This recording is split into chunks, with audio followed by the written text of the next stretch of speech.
मीनू चिड़िया अपने 5 बच्चों के साथ रहती थी। मीनू चिड़िया का पति इस दुनिया में नहीं था। फिर भी मीनू अपने बच्चों का अच्छे से पालन पोषण करती थी। रेडियो जंगल समाचार।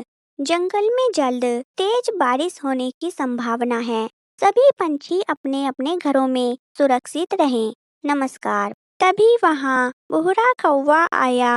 रेडियो में सुना तुमने? जल्दी बारिश शुरू होने वाली है। मैं तो अनाज लेने जा रहा हूँ। भूरे भैया, मैंने तो अभी तक अपने घर की छत भी पक्की नहीं की। मैं तो चलता हूँ अनाज लेने। तुम भी अपने घर की छत पक्की कर लो। मीनू अपने बच्चों के साथ मिलकर अपने घर को पक्का करने लगी। तभी बारिश शुरू हो गई। बच्चों, तुम सब घर के अंदर जाओ। मम्मा, कितनी अच्छी बारिश है। मेरा तो पकोड़े खाने का मन है। मैं तुम सब के लिए अभी गर्मा गर्म पकोड़े बना देती हूँ। बारिश तेज थी। मीनू चिड़िया का घर बारिश को नहीं झेल पाया। बच्चों, जल्दी घर से बाहर चलो। और घर पेड़ से गिरकर टूट गया। बच्चों, तुम यहीं बैठो, मैं किसी से मदद मांग कर आती हूँ। मीनू भूरे कौवे के घर के पास आई। भूरे भैया, ओ भूरे भैया, गेट खोलो। भूरा कौवा तेज बारिश में खर्राटे बेचकर सोए हुए था। दीदी, मम्मा कब आएगी? वो देखो, मम्मा आ गई। मीनू को कहीं कोई मदद नहीं मिली। बच्चों, ये लो, ये फल खा लो और नानी के घर चलने को तैयार हो जाओ। मम्मा, सचमुच हम नानी के घर पर चल रहे हैं? बेटा, ऐसे में कोई हवाई वाहन नहीं है। हमें उड़कर ही वहाँ तक पहुँचना होगा।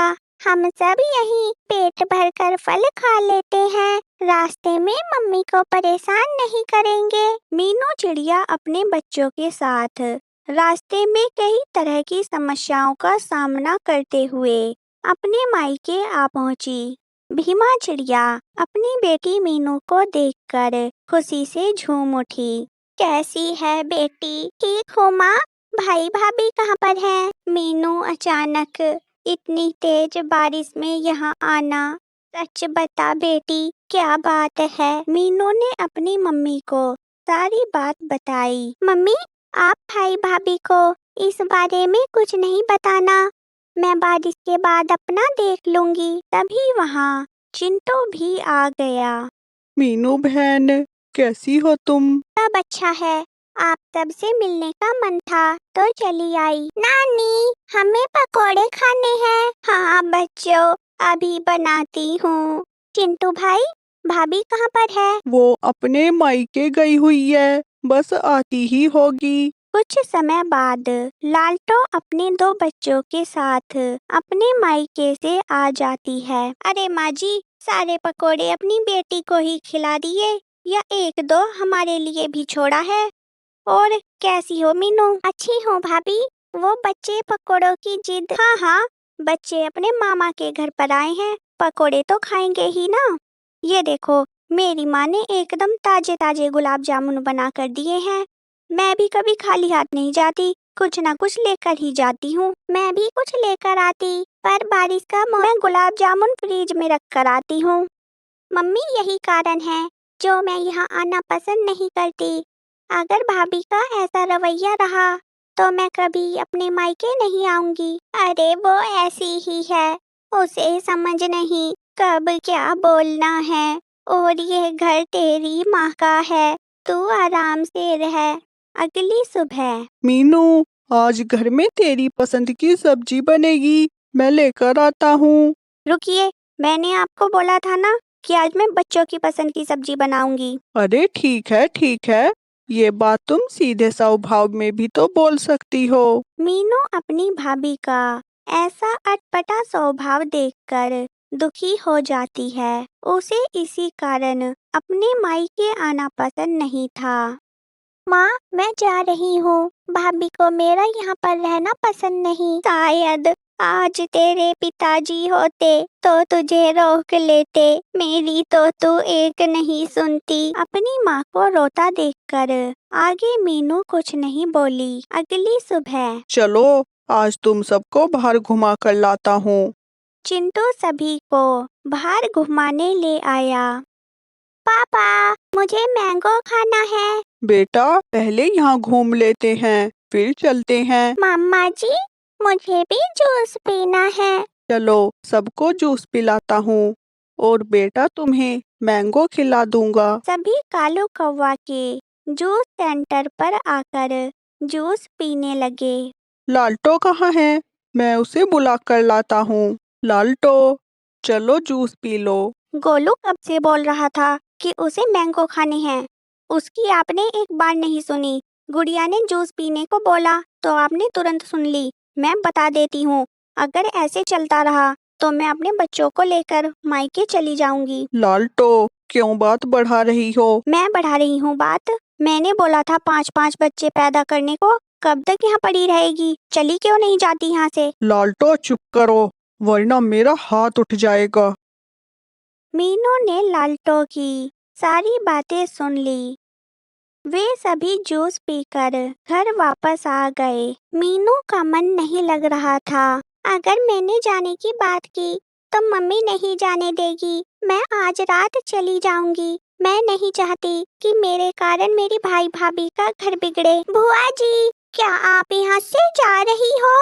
गोलू बेटा, जो तुमने सुना किसी से बोलना नहीं। रात में मीनू अपने 5 बच्चों के साथ अपने मायके से चली गई। मम्मा, यहाँ कोई जानवर हमें खा ना जाए। मम्मा, अब हम कहाँ रहेंगे? मम्मा, बारिश का भी मौसम है। मैं तुम्हें कुछ नहीं होने दूंगी। हम बारिश से पहले अपना घर बना लेंगे। बच्चों, ये बांस हैं, इनसे हम अपना घर बनाएंगे। सभी बच्चे मिलकर घर बनाने में मीनू की मदद करने लगे। 2 बच्चे पत्थर को घिसकर बांस काटने लगे और 3 घास फूस लाकर मीनू की मदद करने लगे। बारिश का मौसम है और जाने कहाँ चली गई मेरी बेटी। माँ, मैं मीनू को ढूंढ कर आता हूँ। सुनिए, बारिश होने वाली है। कहाँ जाएंगे आप? घर पर ही रुकिए। मम्मा, मम्मा। बोलू, क्या बात है? देखते नहीं बड़े बात कर रहे हैं। मीनू ने सोचा, ऐसे बिना बताए घर से चले जाने पर हमें कितनी परेशानी उठानी पड़ेगी। मम्मा, बुआ जी बोल रही थी कि मैं नहीं चाहती मेरे कारण मेरे भाई भाभी का घर बिगड़े। उधर मीनू ने अपना बांस का घर बनाकर तैयार कर लिया था। मम्मा, ये देखो हम क्या लेकर आए। रस्सी, इससे तो बेटा हमारा घर पूरा पक्का हो जाएगा। मीनू कितनी अच्छी है। मेरे कारण मीनू घर छोड़कर चली गई। जंगल में बारिश शुरू हो गई। बारिश की रफ्तार तेज थी। रेडियो, जंगल, आकाशवाणी, पुराने बरगद के पास रहने वाले सभी पंछी वहां से निकलकर सुरक्षित स्थानों पर पहुंच जाएं। वहां तेज बारिश होने वाली है। नमस्कार। चलो सभी निकलते हैं यहाँ से। कुछ दूरी पर मेरे दोस्त का घर है, वहाँ पर चलते हैं। वे सब वहां से जा रहे थे। तभी लाल्टो का बैलेंस बिगड़ा और वह हवा के साथ उड़ गई। Mummy, mummy. मम्मी, तुम बच्चों को लेकर चलो, मैं लाल्टो को लेकर आता हूँ। लाल्टो एक बांस के घर के पास जाकर गिरी। मम्मा, घर से बाहर कुछ गिरा है। मीनू ने घर से बाहर आकर देखा। भाभी, लाल्टो भाभी, आप यहाँ? मीनू लाल्टो को घर के अंदर ले आई। मीनू, मैं माफी के लायक तो नहीं, पर हो सके तो मुझे माफ कर दो। कितने मन से बच्चे अपने मामा मामी के पास आए थे और मैंने सबको दुखी कर दिया। मीनू ने लाल्टो को माफ कर दिया। घर के बाकी सदस्य भी वहां पर आ गए और बांस के घर में प्यार से रहने लगे।